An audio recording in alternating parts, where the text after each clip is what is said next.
welcome to the final cut. I am your host, Mark the Movie Man, and tonight we are going to look at Dracula Untold. Although this tale has been told many times, but I don't think quite in this way. Yes, folks, Mark the Movie Man here. And Dracula Untold, the film that is, being rather harshly criticized across the internet. And it's our retelling, the reboot of Universal Pictures' classic vampire tale of Dracula. And now, we do get the story of Vlad in here, who did really nasty things when he fought in a war, impaling lots of people, hence his nickname, Vlad the Impaler. But that's all behind him now. Now he's got a great family. He's the prince of his lands. There's been peace in his lands for about 10 years, but that soon changes when the Turks show up and say, hey, we want 1,000 of your boys to serve in our army. And he's like, yeah, no. And he puts up a resistance. Well, unfortunately, his country isn't equipped to handle such a large force from the Turkish army. So he decides to go to the mountain where in the cave lives this very strong evil presence, and he asks that strong evil presence for the power to defeat these enemies. And he gets that power, 3 days worth of vampirism, but if he feeds on human blood, well, then he's permanently going to change. And we see how Vlad uses this power to help save not only his family, but his country from the evils of the Turkish army. Yes, Dracula is a superhero. This is an action film that I had a lot of fun with, okay? This is one where you go in, do not expect anything serious, okay? Now, there is some dramatic moments in here. I was impressed. There are some character moments in here, mostly with Vlad, and I really like that. It's played by Luke Evans. He plays Vlad and did very well in this role. You feel the pain. You feel like there's some history and some darker side to this character that he's trying to hold back, not show his family and scare the crap out of his kid with. So you like that, and you can see his dilemma, and you can see why he went to the Master Vampire to get his powers. Now, the Master Vampire is played by Charles Dance to the hilt. He just has so much fun with this, and all the creepy makeup, long claws, and the scenes he's in, just he chews it up, really. And I like seeing Charles Dance in a role other than the Lannister, and he brings that veteran acting, and he just plays it to the hilt, and it's what you want for a Master Vampire character like this.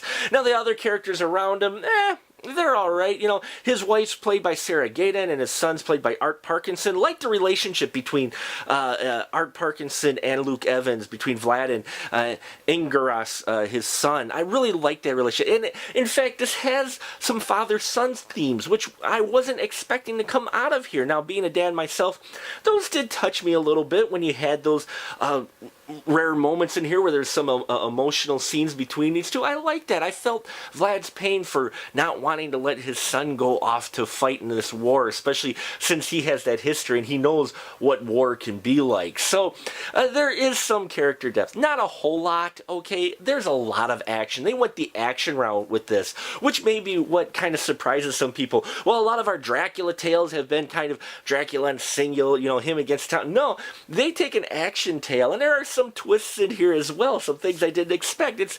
I wish it would have been a little bit longer. I think they could give it a little more character development, but they went all action. Okay, it's a superhero movie, only it's Dracula as the superhero, and that may turn some people off to it, especially those big devout Dracula fans out there. Personally, I had fun with it. I enjoyed the character, the concept, and the story, loved it. But there were a couple of plot holes at the end, major gaping wounds from two big old fangs that caught me, okay? There's an event that happens in here near the end. Don't want to spoil with it, just in case you are curious to see it. But there's something in here that made me go, huh? But then I thought about vampires, and I'm like, okay, that can be explained away a number of ways. Though they don't explain it away in the film, which they might do in the next film if there is one, because they do set it up for a sequel. In fact, this is Universal's plan to bring back or reboot all of their classic monsters. And after watching this one, I'm excited to see what they do with, say, the werewolf, the mummy, and the Frankenstein monster, Invisible Man.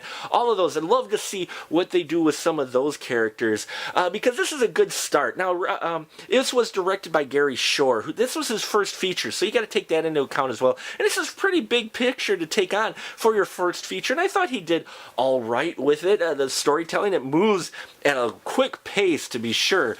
And again, it's just a few of the plot plot holes in here. I know people will say many, but there were two big ones for me, especially involving the whole idea of changing into a vampire, that I thought they could have worked on better, that they didn't, and you'd want a little bit of explanation, though you can pretty well piece it together yourself. So for me, I still give Dracula Untold 3 stubs for me, okay? I enjoyed it. I know many people won't. People will say this sucked, no pun intended. But for me, I enjoyed it for what it was. Just this let loose, crazy concept, spin on Dracula. Fun action film with lots of wild special effects, which most look decent. And just a fun time at the movies, which you don't get usually during the Oscar season. Oscar season is usually, oh, so serious. Oh, Oscar. No, this is a fun popcorn film to have when it's not for the fall season. So if you're interested, go check it out. Like I said, 3 stubs for me. Leave comments down below. I'm sure many people are going to be out there saying you're full of crap. This movie really just was horrible. And that's fine, because movies are subjective and everybody gets their own thing. I was entertained and had fun enough to where I didn't come out of there feeling too disappointed outside of the last 10 minutes of it. I wish would have closed up those holes a little bit. So check out Dracula Untold if you want, at least for a matinee price, or wait till it comes out on rental and video on demand. I'm sure it'll have a big success there as the rental, since everybody's going to hold off seeing it in the theaters. So that'll about do it for us here at The Final Cut. Remember, keep that ticket stub.